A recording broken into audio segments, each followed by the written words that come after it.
Apa ada orang yang tidak berfilsafat? Rasanya tidak ada. Di situ saya ambil dari pikirannya Ayn Rand. Ayn Rand saya kutip juga di buku Sebelum Filsafat itu. Ada banyak sekali cara berpikir logis keseharian kita. Itu sebenarnya sama loh kayak para filosof besar. Misalnya kalau kita bilang jangan terlalu yakin, di dunia ini tidak ada satupun yang pasti. Yang punya kalimat ini dulu namanya David Hume. David Hume dengan filsafat empirismenya. Manusia itu sering kaget dengan fakta empiris yang sama sekali tidak sesuai dengan bayangannya. Maka tidak usah terlalu yakin tentang sesuatu. Keyakinan itu kan berarti mengeneralkan segala hal dengan satu teori. Tidak ada satupun di bawah matahari ini yang pasti. Ini kan filosofis sekali, tapi kalian pakai ini kan tidak sadar bahwa ini sangat filosofis. Jangan terlalu yakin, tidak ada sesuatu pun yang pasti. Makanya jangan galau kalau surveinya kok rendah, ya itu biasa saja. Oke, itu contohnya. Tahu. Baik, itu kan filosofis berarti kan juga. Yang kedua, Plato. Plato punya teori idea. Dia bilang begini. Kalau kalian mungkin pakai kalau teori, kenyataannya tidak akan sebagus itu. Itu persis kalimatnya Plato. Sesuatu itu ideal itu ya adanya di kepala. Dalam kenyataannya mesti ada kurangnya. Tidak pernah sempurna. Kesempurnaan itu adanya di alam ide. Maka kalau kalian bilang, ya ini mungkin bagus, tapi kan teori.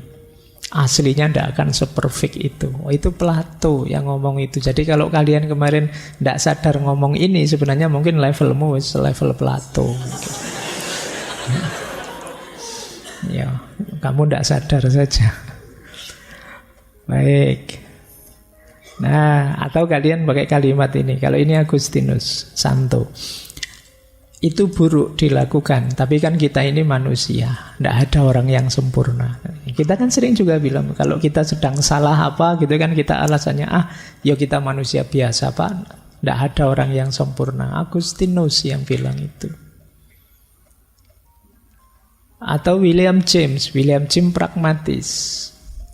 Di antara jargonnya dia, ya mungkin itu benar bagimu, tapi tidak bagiku. Ya mungkin cocok bagimu, tapi bagi saya beda lah. Kan tiap orang bisa beda-beda. Nah, itu William James. Atau Immanuel Kant. Kalian mungkin sering seperti Immanuel Kant. Aku tidak bisa menjelaskannya, aku tidak bisa membuktikannya, tapi rasanya kok itu benar. Nah, kamu kan sering begitu loh. Yang punya teori ini Immanuel Kant. Kamu kan sering ada di situasi yang gimana ya menjelaskannya, tapi menurut saya yang benar yang itu. Membuktikannya gimana saya tidak tahu, tapi aku merasa itu benar. Atau kadang-kadang kalian sudah terlanjur ngamuk, pingin marah, sudahlah, pukul dulu saja, mikir belakangan.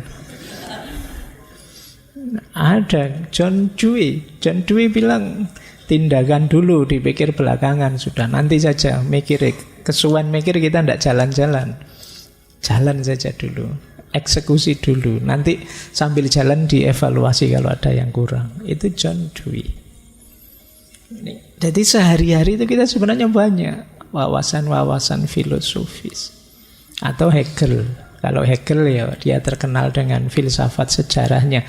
Kalau kalian bilang begini, ide itu mungkin kemarin benar, tapi kan sekarang beda. Bukan hari ini, itu Hegel. Nah, kalian boleh sekarang seneng orang itu nyari jejak digitalnya di masa lalu. Kemudian dipampangkan, lo dulu ngomong apa, sekarang ngomong apa. Iya dulu dan sekarang jangan dibandingkan, kata Hegel.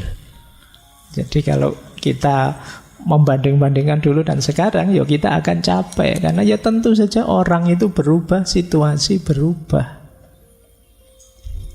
Tidak ada orang yang bisa 100% konsisten gitu terus ya. Setiap orang berubah pasti. Ini salah satu ilustrasi ya teman-teman, bahwa setiap hari kita sebenarnya mungkin berfilsafat, cuma tidak pernah mikir sampai sedalam mereka saja. Coba kalian teorikan semua coba kalian celetuan-celetuanmu yang kamu sampaikan tiap hari. Coba kamu sekarang cek lagi postingan-postinganmu setahun ini, jangan-jangan ada yang sangat filosofis. Lu sopo ngerti nanti kamu bisa bikin filsafat-filsafat yang baru. Biar postingan-postingan isengmu itu ada gunanya lah dikit-dikit, tadi membawamu jadi seorang filosof. Jadi setiap orang berfilsafat, iya. Bedanya ada yang tidak sadar, ada yang sadar. Kalau disadari bisa dalam, bisa membawa manfaat besar untuk hidup kita. Misalnya tadi, oh ya, yang dulu dan sekarang itu pasti beda. Contohnya saya ini dulu gimana, sekarang gimana. Itu bisa dalam nanti. Baik. Cuma memang berfilsafat itu ada banyak halangannya. Saya kasih contoh 3, itu beberapa halangan berfilsafat yang sering sekali hari ini kita temui. Yang pertama apa? Ada istilah herd instinct. Herd instinct itu insting kerumunan. Kita itu cenderung tenggelam oleh kerumunan. Yang lain ke utara, kita ikut ke utara. Yang lain ke selatan, kita ikut ke selatan. Jadi kita khawatir ditinggalkan oleh support group kita yang mensupport kita, masyarakat sekeliling kita. Akhirnya kita lebih milih mengalir saja, ikut yang lain. Nah, ini membuat orang jadi tidak kritis. Jadi yang lain ikut ngaji filsafat, ikut juga ngaji filsafat. Ditanya kenapa kok ikut, tidak tahu, asik aja. Ini jenis herd instinct namanya. Jadi insting kerumunan, ya karena manusia itu makhluk sosial. Dia khawatir kalau ditinggalkan circle-nya. Padahal circle-nya tidak selalu benar. Nah, filsafat kan menyuruh kritis. Yuk jangan ikut saja, yuk kalau memang kelompokmu bagus, baik, benar, ikuti. Kalau tidak, ya tinggalkan saja, tidak usah ikut. Tapi kan kita takut loh, kalau saya ditinggalkan mereka, gawat Pak, saya kan tidak bisa hidup sendiri.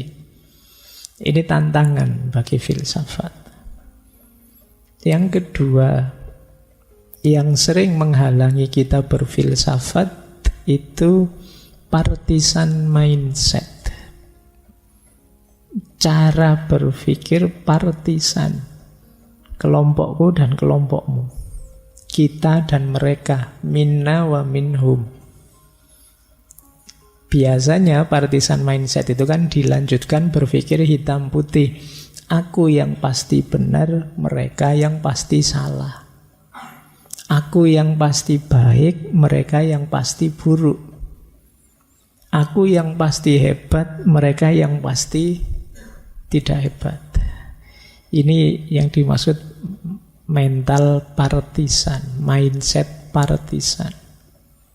Jadi isinya adalah we are right, they are wrong. Mentalitas us and them, kita dan mereka. Kita seringkali pakai logik ini, circle kita atau circle mereka, kelompok kita atau kelompok mereka, pilihan kita atau pilihan mereka. Nah, itu partisan mindset. Karena saya sudah terlanjur milih, sudah terlanjur berkubu, mati-matian harus saya bela kubu saya. Nah, baik atau benar tetap harus saya bela, salah pun saya bela. Ini namanya partisan mindset. Tentu saja jadi tidak kritis. Kemudian yang ketiga, gandengannya partisan mindset itu arogan mindset. Arogan mindset itu nganggap diriku penting, nganggap diriku lebih hebat dari yang lain. Aku lebih pintar dari yang lain. Kita ingin menunjukkan diri kita selalu benar. Kita tidak mau disebut tidak tahu, tidak paham, atau salah. Karena aku ini hebat. Begitu terbukti salah, kita ngeyel. Cari-cari alasan biar tetap benar. Yo nanti paling mentoknya, saya kan juga manusia biasa, bisa salah. Ini mesti pokoknya orang iso salah pokoknya. Aku harus selalu hebat. Ini namanya arrogant mindset. Makanya pernah saya bilang justru orang yang suka ngeyel dia harus selalu benar, malah bukan cirinya filsafat. Jadi filsafat itu ya dia keberpihakannya bukan pada egonya tapi pada kebenaran. Meskipun sebenarnya tidak cocok sama saya, bukan selera saya, tapi kalau benar ya saya akui kamu benar. Nanti banyak orang yang arogan. Ya mungkin ada juga yang arogan mindset atas nama filsafat. Wah, saya sudah ikut ngaji filsafat sudah ratusan sesi, mosok dikalahkan debat sama anak kecil gini, enggak usah lah. Terus kamu ngeyel, enggak bisa dikalahkan. Ini namanya arrogant mindset. Jadi, ya kalau ada kalian 3 halangan ini biasanya ya sulit memang untuk berfilsafat. Herd instinct, partisan mindset, atau arrogant mindset. Orang yang arogan, partisan, dan tenggelam dalam kerumunan susah untuk berfilsafat. Karena 3 situasi ini membuat orang tidak kritis.